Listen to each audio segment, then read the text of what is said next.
Hello प्यारे बच्चों, आप कैसे हैं? घर में रह कर के आप लॉकडाउन का पालन कर रहे होंगे। बहुत हंसी खुशी के साथ अपने परिवार के साथ हैं। प्यारे बच्चों, आइए आज आपका संस्कृत हिंदी क्लासेज में स्वागत है। मैं Tilal lecturer GRV inter college Rath Hamirpur Uttar Pradesh से। प्यारे बच्चों, आज हम आपको कक्षा 12 हिंदी खंड का काव्य विभाग है, पाठ 5 है गीत श्रद्धा मनु, जिसके लेखक जयशंकर प्रसाद जी हैं। और इनका कल जो आपने अध्ययन किया, जयशंकर प्रसाद जी की जो श्रद्धा मनु है, उस श्रद्धा मनु का अवशेष इसके पहले के पूर्व की जो पाठ है उसका आपने अध्ययन किया है। और श्रद्धा किस तरह से श्रद्धा मनु को उत्साहित करती है, अब मनु ने किस प्रकार से श्रद्धा का दर्शन किया और श्रद्धा के मन में, उनके हृदय में श्रद्धा के प्रति क्या उनके भाव थे, उसका आपने अध्ययन किया है। और आपने उस छंद को देखा कि 16 मात्राओं का ये श्रृंगारिक छंद कैसा है, इसका और उसका काव्य सौंदर्य भी आपने जाना, कौन सा गुण है उसमें, कौन सी शैली है और कौन सी भाषा का प्रयोग किया गया है, इसका भाव पक्ष कैसा था, इसके संदर्भ क्या है, प्रसंग क्या है और उसकी व्याख्या कैसी की, इसका आपने विधिवत अध्ययन किया है। तो प्यारे बच्चों, आज ये श्रद्धा और मनु का ही अवशेष भाग, इसका हम आज अध्ययन करेंगे कि किस तरीके से श्रद्धा और मनु एक दूसरे से वार्तालाप करते हैं। ये एक प्रबंध काव्य है, आपने जैसा नाम सुना था, जयशंकर प्रसाद जी के द्वारा विरचित एक कालजयी कृति, जिसे हम महाकाव्य के रूप में साकेत नामक महाकाव्य है। और ये कामायनी जयशंकर प्रसाद जी का है और कामायनी एक महाकाव्य है और कामायनी कालजयी कृति के रूप में जानी जाती है। प्यारे बच्चों, जयशंकर प्रसाद जी का आपने इसके पूर्व जो लेक्चर सुना, वीडियो देखी, उसमें आपने जाना जयशंकर प्रसाद जी का जीवन परिचय, उनका साहित्यिक परिचय, उनकी रचनाएं और उनकी काव्यगत विशेषताएं कौन कौन सी। देखिए, झरना है, आंसू है, लहर है और कामायनी जयशंकर प्रसाद जी की प्रमुख रचनाएं रही। इन्होंने नाटक, एक अच्छे नाटककार भी रहे, कहानीकार भी रहे और निबंधकार भी रहे। तो प्यारे बच्चों, इनका आपने मन लगा करके अध्ययन किया है। और आज जो आप अध्ययन करने जा रहे हैं, बहुत इंपॉर्टेंट पार्ट जो आपके पेपर में निश्चय ही इससे पूछा जाता है, और ये पार्ट बहुत ही इंपॉर्टेंट, बहुत ही महत्वपूर्ण आपकी परीक्षा के लिए है। तो आइए इससे जुड़ते हैं पूरे मन के साथ, पूरे उत्साह के साथ, पूरे जोश के साथ। आइए आज श्रद्धा और मनु नामक इस काव्य का, इसका रसास्वादन कीजिएगा। प्यारे बच्चों, अगर इस दुनिया में खुश रहना है, कहा गया है कि अगर इस दुनिया में खुश रहना है तो खुद से दोस्ती करना सीख लो। अगर आप अपनी सफलता पाना चाहते हैं तो पहले स्वयं से ये अपने से दोस्ती करना सीख लो।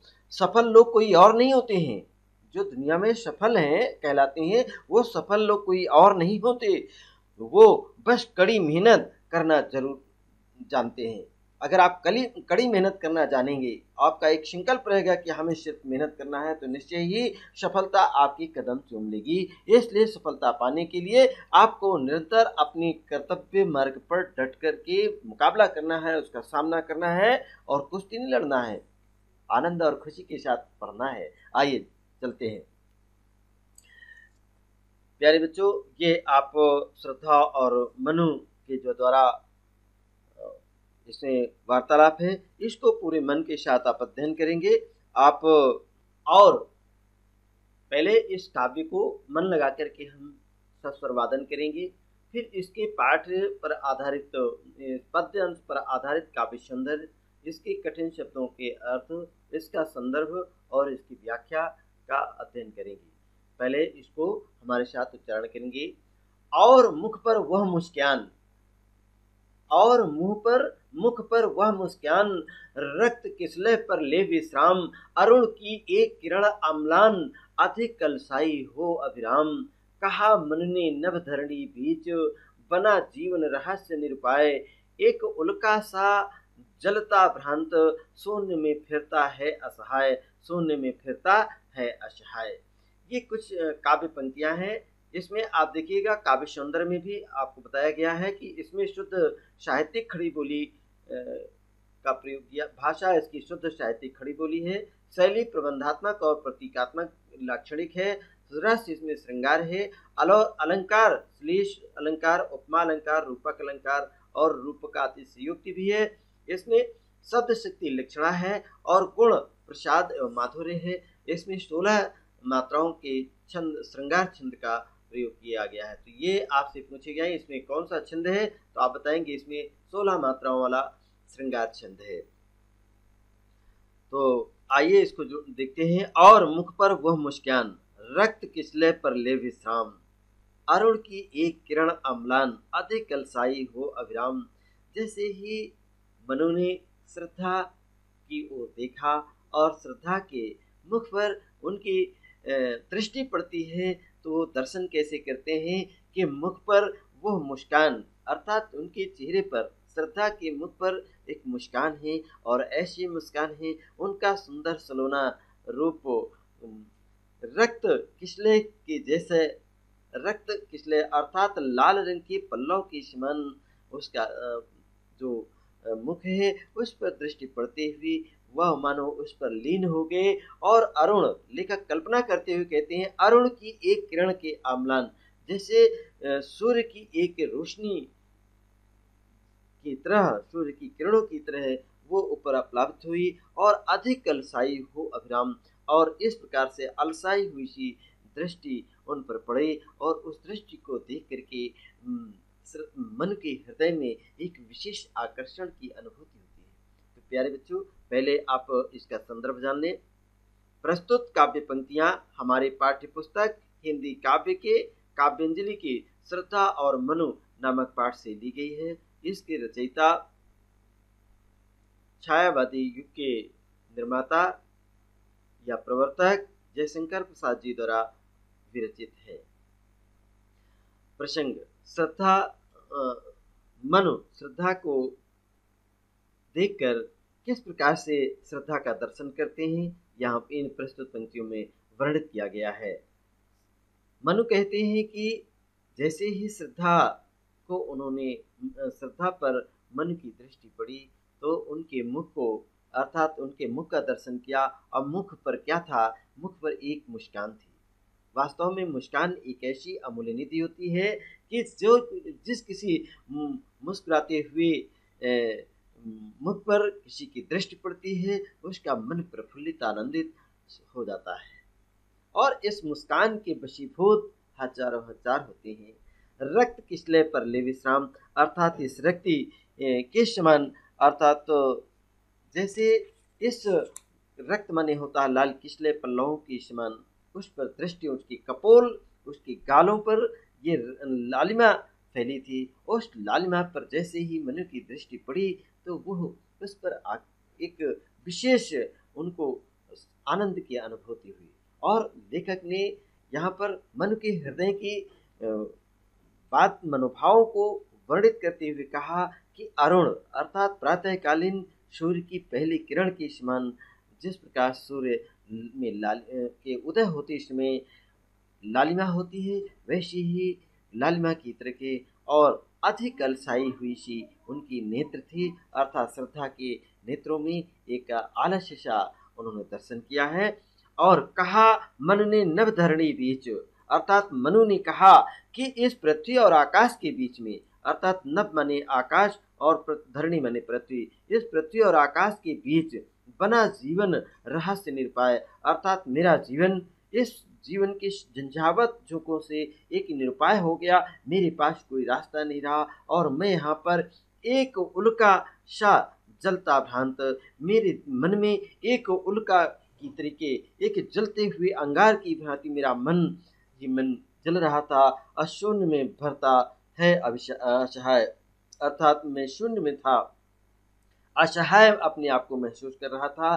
और उस असहाय की स्थिति में आज मैंने ऐसे दर्शन पाए हैं।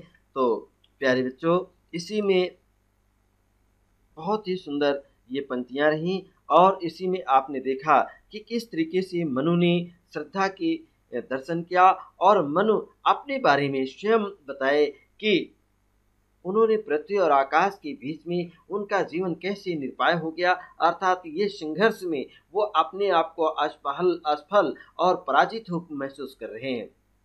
और वास्तव में कभी भी आपको साधन विहीन, निरुपाय माने क्या होता है? साधन विहीन कोई उपाय ना सूझना या उपाय से रहित होना।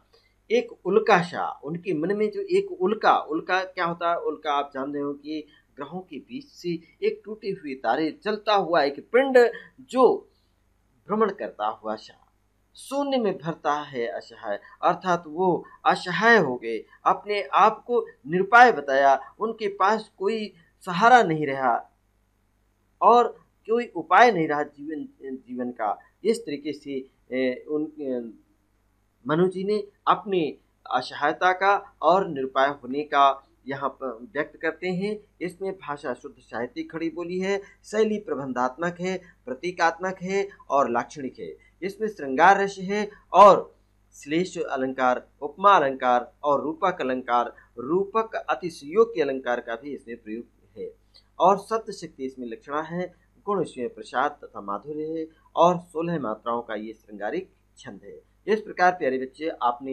ये पद्यांश और उसकी व्याख्या, संदर्भ और काव्य सौंदर्य भी आपने अध्ययन किया है। अब इसके बाद हम अगला पेज लेते हैं और अगले छंद हैं, उन छंदों को आप ध्यान से सुनेंगे। प्यारे बच्चों, इसको पहले हमारे साथ सस्वर वादन करेंगे। कौन हो तुम बसंत की दूत, कौन हो तुम बसंत की दूत, विरस पतझड़ में अति सुकुमार, घन तिमिर में चपला की रेख, तपन में शीतल मंद बयार, लगा कहने आगंतुक व्यक्ति, मिटाता उत्कंठा सविशेष, दे रहा हो कोकिल सा आनंद, सुमन को जो मधुमेह संदेशो। तो प्यारे बच्चों, कौन हो तुम, इसमें श्रद्धा, सबसे पहले आप देखें इसका संदर्भ जानेंगे। प्रस्तुत काव्य पंक्तियां हमारी पाठ्य पुस्तक हिंदी काव्यांजलि के श्रद्धा मनु नामक पाठ से ली गई हैं और इसके लेखक छायावाद के जनक जयशंकर प्रसाद जी हैं और जयशंकर प्रसाद जी के द्वारा विरचित कामायनी श्रद्धा अंश से लिया गया है, श्रद्धा मनुवंश है। और अब आप इसमें जानेंगे प्रसंग, श्रद्धा मनुष्य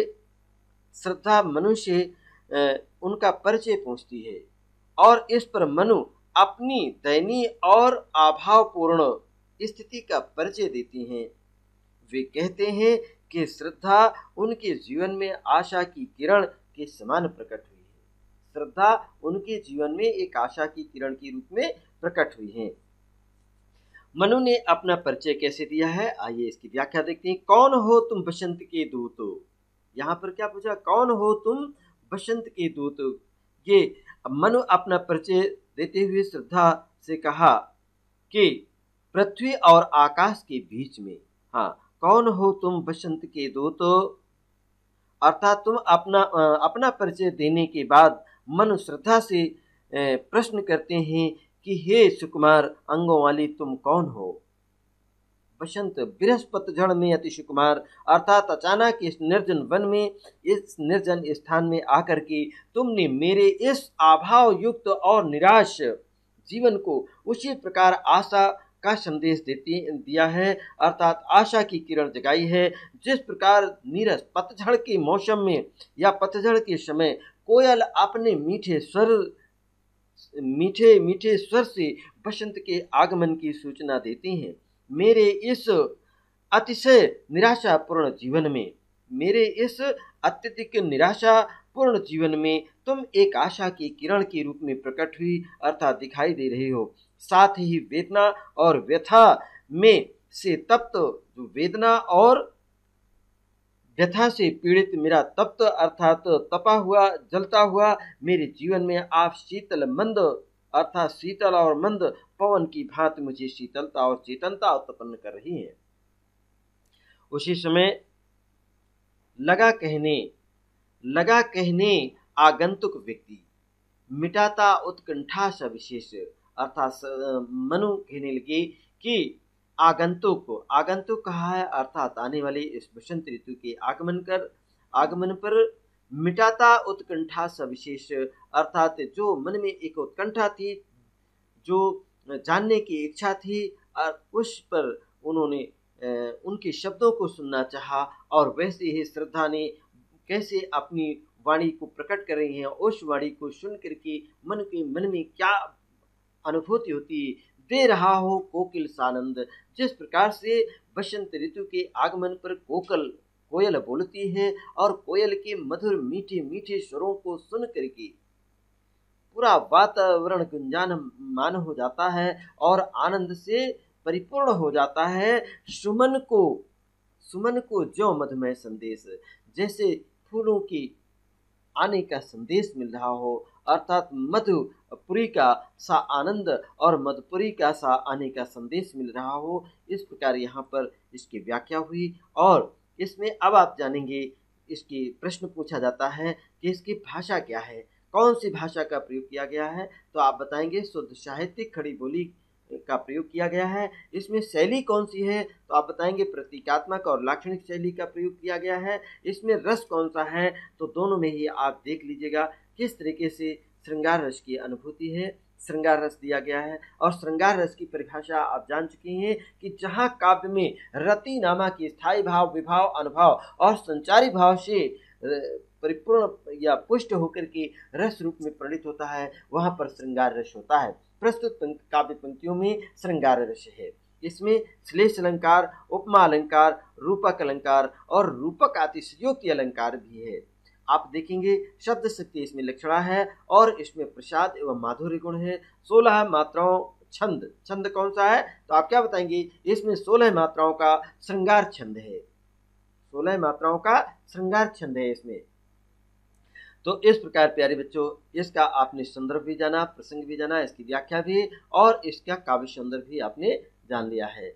अब देखिएगा अनुप्रास अलंकार की भी इसमें छटा है और इसको अनुप्रास किसे कहते हैं, ये अनुप्रास अलंकार के बारे में आप जान चुके हैं कि जहाँ काव्य में वर्णों की आवृत्ति होती है वहाँ पर अनुप्रास अलंकार होता है। उपमा अलंकार जब एक वस्तु से किसी दूसरी वस्तु में उपमा या तुलना प्रकट की जाती है वहाँ पर उपमा अलंकार होता है। रूपक के रूप में भी आप यहाँ देखिए कोकिल सा आनंद प्रदान कर रहे हैं रूपक, और रूपक अतिशयोक्ति हो गया है इसमें कि किस तरीके से इस विरस पतझड़ में भी अत्यंत सुकुमार लग रहे हैं।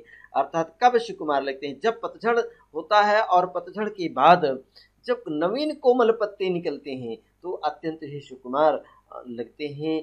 और तिमिर घन अर्थात अंधकार की स्थिति में वो चपला की रेखा, जिस प्रकार से घने बादलों के बीच में बिजली की रेखा की चमकती है, उस तरीके से रेखा की भांति उन्होंने यहाँ पर श्रद्धा का दर्शन किया है। इसलिए रूपक अतिशयोक्ति है।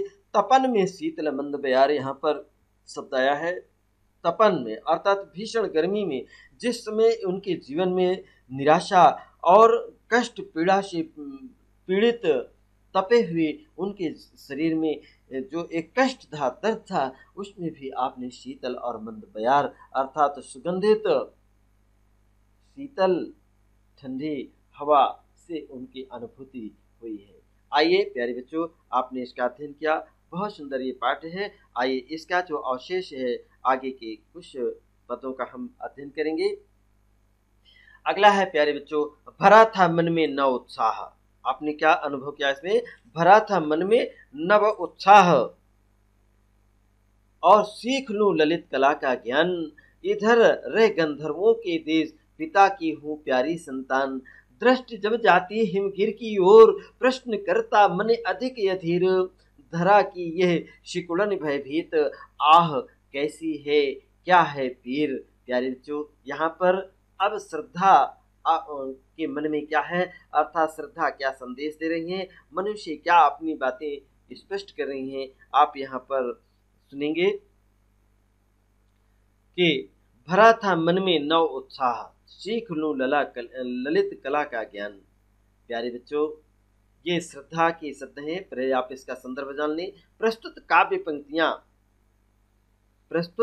काव्य पंक्तियां जयशंकर प्रसाद जी द्वारा विरचित कामायनी के श्रद्धा और मनु अंश से या श्रद्धा अंश से ली गई है, जो हमारी पाठ्य पुस्तक काव्यांजलि के श्रद्धा मनु नामक पाठ से संग्रहित है। और इसके लेखक जयशंकर प्रसाद जी हैं। प्रस्तुत पंक्तियों में श्रद्धा मनुष्य क्या बताते हैं, अर्थात अपना परिचय कैसे दे रही हैं, उसको आप ध्यान से सुनेंगे। आइए व्याख्या। भरा था मन में नव उत्साह। श्रद्धा कहती हैं कि मेरे मन में नवीन उत्साह अर्थात जोश था। तो उत्साह आ गया है। जहाँ काव्य में उत्साह नामक स्थायी भाव विभाव अनुभव संचारी भाव से पुष्ट होकर के रस रूप में प्रेरित होता है, वहाँ पर उत्साह अर्थात जोश। तो प्यारे बच्चों, उसमें कौन सा रस है ये आप हमें बताएंगे। श्रृंगार है या रौद्र है या वीर रस है, कौन सा है, इस पर आप हमें सिद्ध करिएगा। उत्साह नामक स्थायी भाव के उत्पत्ति होने पर कौन सा रस होगा, अर्थात किस रस का स्थायी भाव उत्साह है, वीर रस। चलिए ठीक है। तो श्रद्धा ने क्या कहा कि मेरे मन में नवीन उत्साह है, नया जोश है, और मेरे मन में ये उल्लास है कि सीख लूं ललित कला का ज्ञान। इस जो पश्चिम देश में देख रहे हैं कि ये इधर गंधर्वों का देश है, उस गंधर्वों के देश में किस तरीके से सुंदर हरी भरी ये प्रकृति है, और इस प्राकृतिक सुषमा किस प्रकार से इसकी उत्पत्ति हुई, एक नवीन रचना करने का मुझे ज्ञान करने का मेरे मन में एक उत्साह है। और मैं गंधर्वों के देश से आई हूँ और अपनी पिता की प्यारी अनोखी संतान हूँ, बहुत प्रिय संतान हूँ। ये श्रद्धा ने अपना परिचय दिया है मनुष्य। अब देखिएगा मनु के मन में क्या है। इसके बाद पुनः कहते हैं कि दृष्टि जब जाती है हिमगिरी की ओर, अर्थात वो हिमालय पर्वत की ओर, हिमगिरी माने हिमालय पर्वत की ओर जैसे ही श्रद्धा देखती है तो प्रश्न करता मन अधिक अधीर, अर्थात नाना प्रकार के प्रश्न मेरे मनोभाव में उठते हैं और मन मेरा अधिक अधीर हो जाता है, अत्यधिक जानने के लिए उत्साहित हो जाता है। धरा की यह शिकुड़न भयभीत, अर्थात इस पृथ्वी पर जो शिकुड़न है, इस पर जो सिलवटें पड़ी हुई हैं, मुझे इससे भय सा उत्पन्न होता है। आह कैसी है, क्या है पीर, अर्थात आपके चेहरे की ये उदासी और आपके मस्तक पर पड़ी हुई ये सिकुड़न, ये बार बार जानने के लिए मुझे संकेत करती है, बाध्य करती है कि ये कैसी पीड़ा है, कैसा दर्द है, कैसा क्या है, ऐसा ये कैसा भय है आपके अंदर। मैं इस बात को जानने के लिए उत्साहित हूँ। मेरा मन अधिक अधीर हो रहा है ये जानने के लिए कि ये ऐसी पीड़ा कौन सी पीड़ा है जिससे कि ये इतनी सिकुड़न, इतनी सिलवटें आ पड़ी है। तभी तपस्वी के रूप में अब देखिएगा श्रद्धा ने क्या, श्रद्धा के मन में क्या था, उन्होंने अपने मनोभावों को यहाँ बहुत ही मार्मिक शब्दों में प्रस्तुत किया है। प्यारे बच्चों, काव्य सौंदर्य में भाषा, इसमें साहित्यिक खड़ी बोली है, प्रबंधात्मक और प्रतीकात्मक शैली का इसमें प्रयोग किया गया है। इसमें श्रृंगार रस है, अलंकार में श्लेष अलंकार, उपमा अलंकार, रूपक अलंकार और रूपक अतिशयोक्ति भी है। शब्द शक्ति लक्षणा है और गुण इसमें प्रसाद माधुर्य है। 16 मात्राओं का ये श्रृंगारिक छंद है। इस प्रकार से प्यारे बच्चों, आपने ये पद्यांश को पढ़ा, इसके संदर्भ, इसकी व्याख्या और इसका काव्य संदर्भ भी आपने जाना है। इसके बाद अब हम अगला पेज लेते हैं। बढ़ा मन और चले ये पैर, बढ़ा मन और चले ये पैर और शैलमालाओं का श्रृंगार, बढ़ा मन और चले ये पैर, शैलमालाओं का श्रृंगार, आंख की भूख मिठी यह देख, आह कितना सुंदर संभार, देख यहाँ देखा कुछ बलि का अन्न, भूत हित रत किसका यह दान, इधर कोई है अभी सजीव, इधर कोई है अभी सजीव, हुआ ऐसा मन में अनुमान, हुआ ऐसा मन में अनुमान। ये श्रद्धा के द्वारा क्या कहा गया है, इस पर व्यक्त किया गया है। तो प्रस्तुत पद्यांश में संदर्भ आप जाने। प्रस्तुत काव्य पंक्तियां हमारी पाठ्य पुस्तक हिंदी काव्य के श्रद्धा मनु नामक पाठ से ली गई हैं। इसकी रचयिता कविवर जयशंकर प्रसाद जी हैं और प्रसंग आप जाने कि श्रद्धा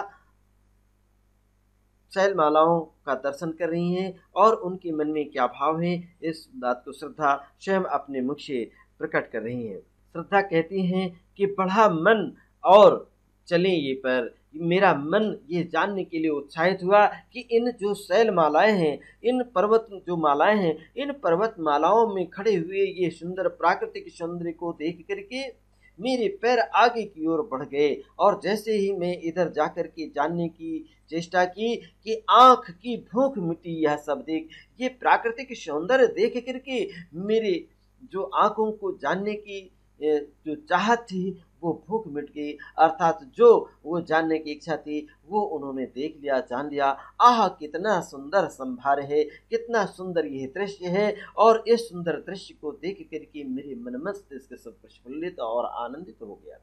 यहाँ देखा कुछ बलि का अन्न, और जैसे ही मैं वहां पर जाकर, बलि माने होता यज्ञ, यज्ञ के कुछ अवशेष अन्न को मैंने देखा, उन दानों को देखा, तो निश्चय भूत हित रत किसका यही दान। मेरे मन में ये भाव उत्पन्न हो गया कि प्राणियों के कल्याण के लिए यहाँ पर कौन ये बलि का अन्न यहाँ पर दान किया था, और कोई ना कोई इसके यहाँ पर आसपास है, इधर कोई है अभी सजीव। अर्थात मेरे मन में जिज्ञासा हुई कि निश्चय इस निर्जन वन में, इस सुंदर प्रकृति के बीच में कोई ना कोई अभी प्राणी जीवित है।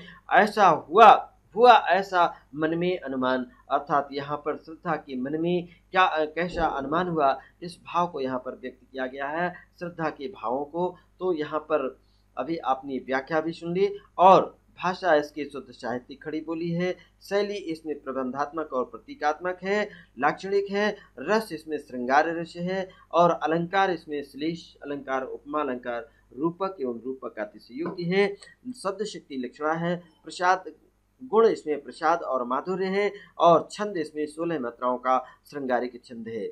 तो प्यारे बच्चों, इस प्रकार से आपने जाना। अब इसका अवशेष पाठ आगे लेकर चलते हैं। ये आप देख रहे हैं, तपस्वी क्यों इतने हो क्लांत, तपस्वी क्यों इतने हो क्लांत, और वेदना का यह कैसा वेग, आह तुम कितने अधिक हताश, बताओ ये कैसा उद्योग।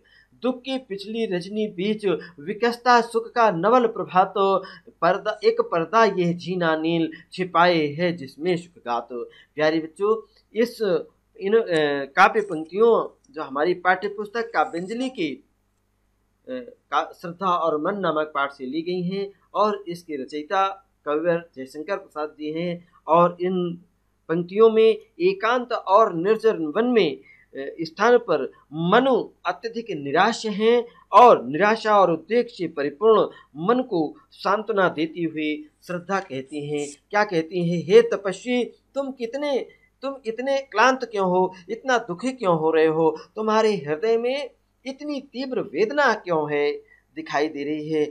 तो तुम तो पुरुष हो, फिर भी इतने अधीर कैसे, इतने निराश कैसे हो गए हो, तुम्हारे हृदय में इतना अधिक क्षोभ, इतना मतलब क्षोभ क्यों उत्पन्न हो रहा है। इस प्रकार निर्जन स्थान पर असहाय और व्यथित स्थिति में बैठे हुए मन से श्रद्धा ने उनके दुख और निराशा का कारण पूछा, तो मन के प्रति सांत्वना युक्त उद्गारों को व्यक्त करने के साथ ही वो उन्हें प्रेरित और उत्साहित करते हैं, प्रेरित और उत्साहित भी करना चाहते हैं। इसीलिए वो मन से कहते हैं कि आप तो एक पुरुष हैं, आप तो एक पुरुष हैं, और एक पुरुष को इस सीमा तक निराश हो जाना शोभा नहीं देता है। अगली पंक्तियां हैं, दुख की पिछली रजनी बीच, अर्थात श्रद्धा मनु को सांत्वना देते हुए कहती हैं तथा उन्हें प्रेरित करती हुई कहती हैं कि दुख की पिछली काली रात्रि के बीच ही सुख का एक नया प्रभात होता है, नया सवेरा होता है, विकसित होता है। अब बीती हुई रात के जीने नीले धुंधले के समान बीते हुए दुख की बातों को, उसकी अनुभूतियों को सुख के बीच पर्दा भी बना हुआ है। वह सुख में अरुण के प्रकट होने का ही पूर्व संकेत होता है। निश्चय ही अब आपके जीवन में सुख और आनंद से परिपूर्ण कोई नया सवेरा होने वाला है। जिस दुख को तो अभी तक अभिशाप समझते हो, अर्थात छिपाए हुए थे वो दुख यहाँ पर दिखेगा। कवि ने इन शब्दों में दार्शनिक मनोविश्लेषण प्रस्तुत किया है। तो प्यारे बच्चों, इसमें शुद्ध साहित्यिक खड़ी बोली है, प्रबंधात्मक और प्रतीकात्मक लाक्षणिक है, सांतृश्य है और अलंकार रूपक एवं रूपकातिशयोक्ति भी है, मानवीकरण अलंकार है, लक्षणा शब्द शक्ति है, प्रसाद गुण है, 16 मात्राओं का ये छंद है। तो प्यारे बच्चों, इसका अवशेष देखिए, ये अंतिम आप देख रहे हैं कुछ काव्य पंक्तियां हैं, इनको भी आप हमारे साथ सस्वरवादन करेंगे। जिसे तुम समझे हो अभिशाप हो, आप हमारे साथ बोलिए, इसको पूरे मन के साथ उत्साह के साथ पढ़िए। जिसे तुम समझे हो अभिशाप, जगत की ज्वालाओं का मूल, इसका वो रहस्य वरदान, कभी मत इसको जाओ भूल, लगे कहने मनुष्य हित विषाद, मधुर मारुत के ये उच्छ्वास, अधिक उत्साह तरंग आबाद, और उठाते मानस में सविशाल। अर्थात यहाँ पर श्रद्धा अभी मनुष्य क्या कहती हैं कि हे प्रस्तुत संदर्भ आप देखिएगा, प्रस्तुत काव्य पंक्तियां हमारी पाठ्य पुस्तक हिंदी काव्य के काव्यांजलि के श्रद्धा और मन नामक पाठ से ली गई हैं।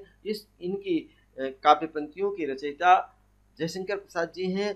और अब आप देखिएगा, श्रद्धा मनुष्य क्या कहती हैं उसे आप जानिएगा। जिस दुख को तुम अभी अभिशाप समझते हो और संसार की ज्वालाओं का जलती हुई अग्नि का तुम संसार कारण समझते हो, अर्थात वो संसार की पीड़ा का कारण है, वो ईश्वर का रहस्यमय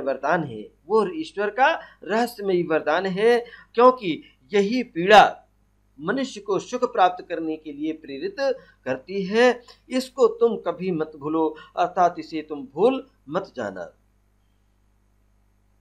उसी के पश्चात देखिएगा, लगे कहने मनुष्य विषाद, मनु बड़े विषाद के साथ कहने लगे कि मधुर मारुत से ये उच्छ्वास, अर्थात बहुत ही मधुर सुगंधित ठंडी वायु से ये मन को सांत्वना देने वाले, अर्थात मन को शीतलता प्रदान करने वाले, अधिक उत्साहित करने वाले ये जो तरंगे हैं, बाधाएं हैं, इससे परिपूर्ण हैं। अर्थात इसके बारे में उन्होंने कहा कि अधिक उत्साह तरंग आबाद है, अर्थात अधिक उत्साह भरे हैं और हमारे अंदर एक तरंगों का बोध करा रहे हैं, जो उठाते मानस में सविलास, अर्थात हमारे मन मस्तिष्क में आनंद उत्पन्न कर रहे हैं, अर्थात हमें आगे जीवित रहने के लिए एक सच्ची प्रेरणा दे रहे हैं। इसमें भी भाषा साहित्यिक खड़ी बोली है और प्रबंधात्मक प्रतीकात्मक लाक्षणिक शैली का प्रयोग किया गया है।